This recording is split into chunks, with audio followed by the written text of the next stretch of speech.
আচ্ছা, এই ভিডিওতে আমরা এক্সাম্পল 4 নিয়ে আলোচনা করব।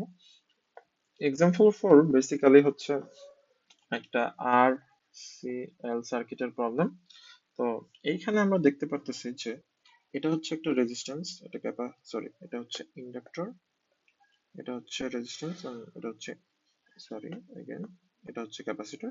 তো দুটো আহ, জিনিস হচ্ছে আমাদের প্যারালাল অবস্থায় আছে। তো এই প্রবলেমটা আমরা যেভাবে সলভ করব, প্রথমে দেখতে হবে আমাদের কি কি চাইছে এখান থেকে।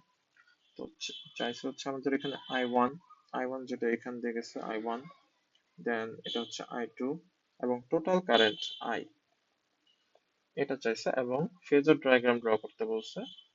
তারপর চাইছে হচ্ছে আমার পাওয়ার ফ্যাক্টর এবং input power and total power, total পাওয়ার।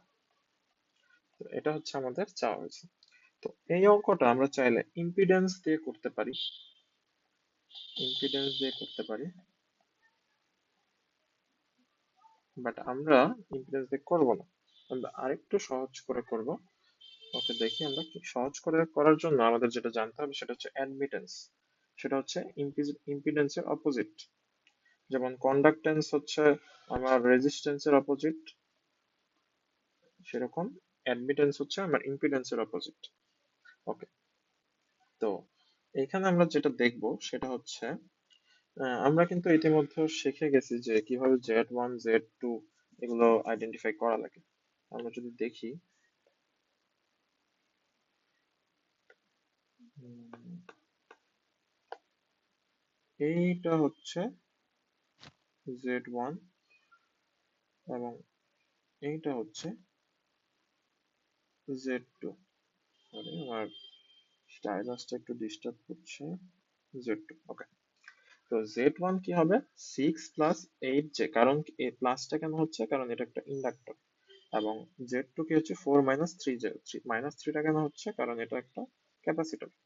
ওকে, তো এইবার এই দুটা যেহেতু প্যারালালি ছিল, তাহলে এই দুইটার যে সম্মিলিত জেড সেটা কি হইতো? 1/z = 1/z1 + 1/z2। বাট এই ক্যালকুলেশনটা একটু কমপ্লেক্স হইতো, আমরা চাইলে হ্যাঁ এভাবে আমরা চাইলেই করে ফেলতে পারতাম। বাট আমরা কি করব সেটা হচ্ছে আমরা y1 বের করব। y1 মানে কি? 1/z1। তো আমরা যদি ভ্যালুটা বসাই দেই ক্যালকুলেটরে কমপ্লেক্স নাম্বারে, তাহলে সহজে আর থিটা অপশনে গেলে আমরা এই ভ্যালুটা পেয়ে যাব এবং সেম প্রসেসে y2 বের করব, আর থিটা অপশনে গেলে এটা পেয়ে যাব। দেখো, y1 আর y2 বের করলাম, আমরা কিন্তু z এর ঠিক ইনভার্সটা বের করছি। তাহলে প্যারালালে যেটা লাগতো 1/z, প্যারালালে এখন লাগবে কি? y actually y1 + y2।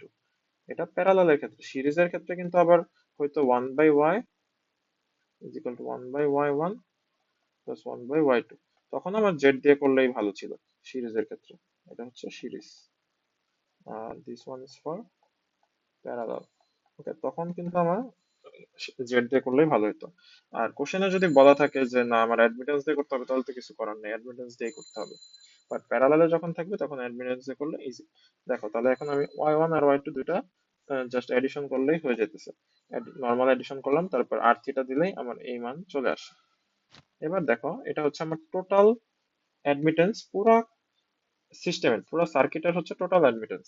তাইলে আমরা সূত্র কি জানি? I = V/R, বা ভি বাই, এখানে আমরা যেহেতু মাল্টিপল থাকতেছে তাহলে আমরা V/Z ইউজ করি। তাহলে 1/Z মানে কি? Y না? তাহলে I কি লেখা যায়? YZ না? তো সরি, YZ কেন লিখবো? I YV। তাহলে V এর মান হচ্ছে আমরা জানি 100, 0। Y এর মান আমরা এখান থেকে বের করলাম, তাহলে দুইটা হচ্ছে মাল্টিপ্লাই করলে এই এই সংখ্যা আর এই সংখ্যা মাল্টিপ্লাই হবে এবং এই অ্যাঙ্গেল এবং এই অ্যাঙ্গেল এডিশন হবে। তাহলে আসে 22.36, অ্যাঙ্গেল হচ্ছে 10.3 ডিগ্রি। I1, এখন I1 হচ্ছে ইজি। I1 কি হবে? V into Y1। Y1 হচ্ছে আমরা আগে বের করে রাখছি। এখানে অ্যাকচুয়ালি ডাইরেক্ট ভ্যালুটা বসাইছি। Y1 হচ্ছে আমাদের যে এখানে বের করা আছে, এটার সাথে জাস্ট 100 জিরো হবে, 100 অ্যাঙ্গেল জিরো, এটা মাল্টিপ্লাই হবে আর এটার সাথে এটা মাল্টিপ্লাই হবে।